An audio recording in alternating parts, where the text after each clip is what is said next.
Hello everyone, I'm Matt Little and we're going to talk about the basics of one-handed shooting with a pistol.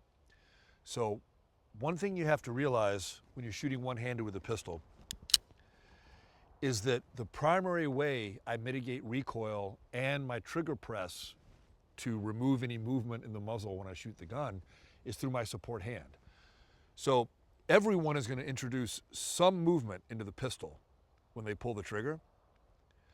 And this hand normally helps me prevent that through a strong grip on this hand. This hand also does the bulk of the work for recoil management because I can grip the gun stronger with it because I don't have to worry about the trigger finger being able to move. On this hand, I can't grip any harder than I can while still leaving this trigger finger relaxed and able to pull the trigger in a precise manner, right? So if I grip too hard with one hand, or if I grip too hard with my strong hand when I'm shooting, I'm going to wind up not being able to shoot fast because this finger is going to be tense as well. And it's also going to affect my accuracy. So if I can only grip so hard with the support hand without affecting the accuracy of the recoil, and also if you notice there's a gap here around the gun, so now the gun's going to tend to recoil this way, and that also affects my recoil control, right?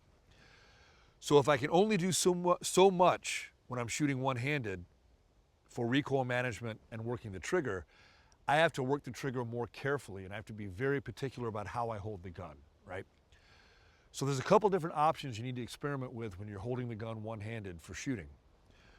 One is the position of this thumb, right?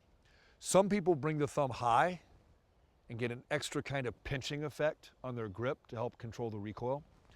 Some people lock this thumb down when they're shooting one-handed and they get a good effect on the recoil management and on preventing that movement in the muzzle from the trigger finger by using this thumb. My personal option when I'm shooting strong hand only is actually between the two. I let the thumb just kind of raise forward like this, just a little bit lower than it would be if I had the other hand on the gun. But this depends on your hand shape, your hand size, and also to some degree, the way you think about shooting, right? Your psychology also factors into this. So you need to try all three techniques and see which one works best for you. The other thing I have to remember is that if I press too much with my little finger as I'm shooting the gun, it's called milking the grip. See all the movement I'm getting in the muzzle now? I'm going to drastically affect my accuracy, especially when I'm shooting fast. So I try to think of these two fingers doing the bulk of the work and kind of let this one be a little more relaxed, and that helps me prevent that milking the grip effect. So I grip harder with these two and less with this one, and I try to totally relax the trigger finger. The other thing I want to do is with my thumb, and like I said, I put the thumb kind of parallel to the ground, but this is the same if you have the thumb high or low. I'm trying to help hold the gun and keep it from moving with pressure from this part of my thumb pressing into the gun. I don't want to steer the gun with it. What I want to do is kind of make a wall that prevents the gun from moving any further than where I have the thumb. So when I press the trigger when I'm shooting the gun one-handed, I have to be more deliberate on the trigger than I would be if I had this hand to help me manage the movement of the gun. This is why you can't shoot as fast one-handed as you can with both hands on the gun. Now, I don't have to be overly deliberate, right? I don't necessarily have to shoot it like I'm shooting a bullseye match, but I definitely want to do more of like a prep and press type trigger pull rather than slapping the trigger, which is something I can get away with when I'm shooting fast with both hands. The other factor here that you need to think about is the alignment of the gun with the forearm. So when I shoot with both hands, neither one of my forearms is directly behind the gun because I have to have the gun in that triangle between my shoulders and my arms, right? But the grip doesn't change. I don't move this hand on the gun when I take this hand off of it. But what does happen is rather than being like this, like it is when I shoot two-handed, the arm extends and now the wrist is directly behind the bore of the gun, which helps me both be more accurate and control the recoil. So the hand doesn't change, but the arm does. The arm moves so that the wrist is directly behind the gun and so is the forearm. Now, there's also several different options, I should say, for how you run this. Some people like to cant the gun when they shoot one-handed. I actually don't recommend that unless you're shooting very fast at very close targets. It is a faster way to shoot, but the recoil impulse is going to be different than if I'm holding the gun straight up and down. So I prefer to keep the gun straight up and down. Now, some people say to blade when you shoot one-handed. I will only do that on the most difficult shots.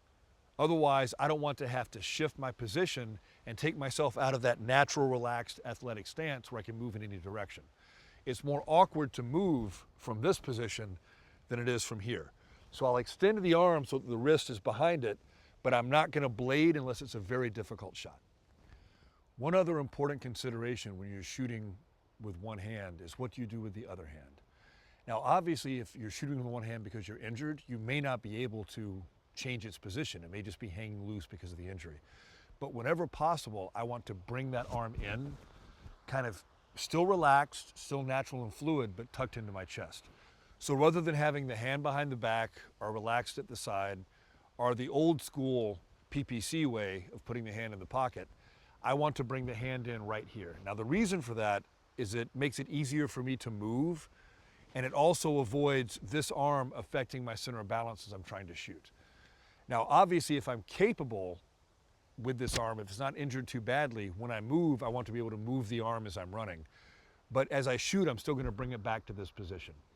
So the preferred position, if it's possible based on the context of your circumstances, I want to have the hand still relaxed, but nice and tight here against the chest as I shoot.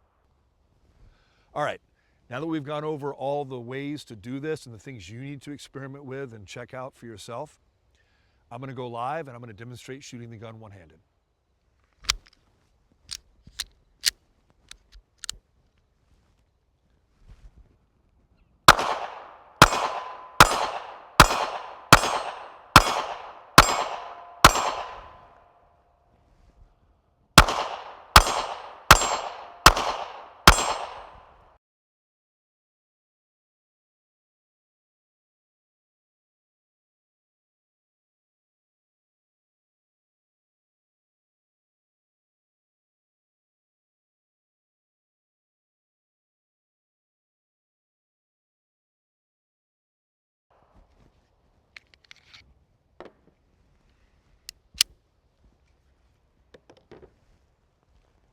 And that's the basics of how to shoot the gun one-handed.